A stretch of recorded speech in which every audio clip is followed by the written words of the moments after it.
For high school students, there's no rest for the weary this weekend as many take the SATs in hopes of improving chances of getting into the college of their choice. But this year, there's a twist. The College Board is rolling out a radically redesigned SAT on Saturday, the first change since 2005. Scoring will revert back to a 200 to 800 range for the written and math sections. Also, no penalty for wrong answers, and the essay is now optional, just like the rival ACT exam. So how should high school students now prepare? Eric Greenberg, president of Greenberg Educational Group, a college advisory and test prep company, joins us now to discuss. Welcome, Eric. It's so great to have you Nice here. to be with you, Tanya. So do you anticipate these changes to the SAT will disrupt the college application process?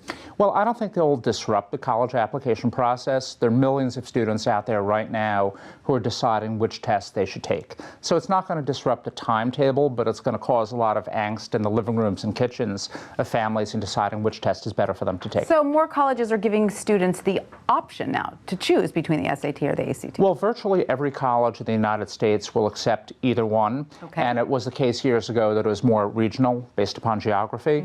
But in today's climate, virtually every college will accept either one. So it's really score-driven. Even the Ivies? Even the Ivies. So, and it's really score-driven as opposed to which test. Very interesting. So does that mean the SAT the College Board was feeling pressure to revamp their test because of this competitive spirit now?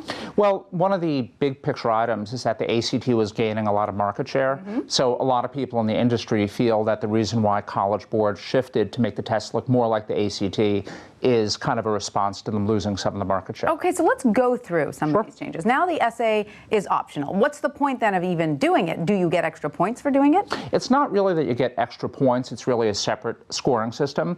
But many of the better colleges know that that's the only sample of writing that the student has written by him or herself. So in many ways, it's kind of an objective viewpoint or vantage point to see how a student's write. So a better college will tend to want to see it.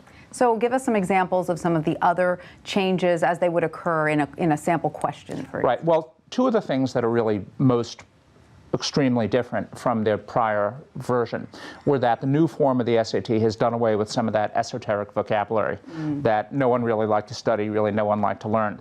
The other major change that has occurred is the math is becoming much more pragmatic and much more practical. So there are a lot more questions that deal with profit and loss, more questions that deal with interest rate, currency conversion, and also a very big change which will affect millions of students is that a calculator is not able to be used on all of the math, only on some of the math. Okay, great. So are you recommending then changes to the ways the students that come to you are preparing for the SAT? Well, the whole methodology of how the SAT has to be prepared for is changing as of now because the test has changed radically.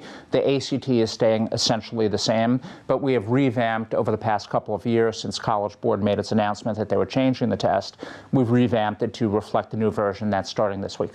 So what factors do you tell a student to consider when trying to decide whether they should take the SAT or the ACT? It's a great question. On a practical level, the first thing they should do is take a practice test in each. So they should take a practice SAT, practice ACT, and then determine which score is better. On kind of a more school-based level, the ACT is a little bit more math and science related, whereas the SAT is a little bit more verbal related. So you should play to your strengths, is what you're saying. You should play to your strengths, but back it up with the documentation of kind of taking the practice test so you really know which test is better for you. Right. So definitely don't go in cold. Either way, you need to take some practice tests. That's right. But the relieving factor for students who are taking it tomorrow or over the weekend is that you can take the test multiple times. Right. And colleges do not typically look down upon a student taking it multiple times. So don't overstress it. Get a good night's sleep, but don't overstress it. Okay, so finally, last question. We keep hearing how the colleges are either going to get rid of the testing or they're not taking it as seriously.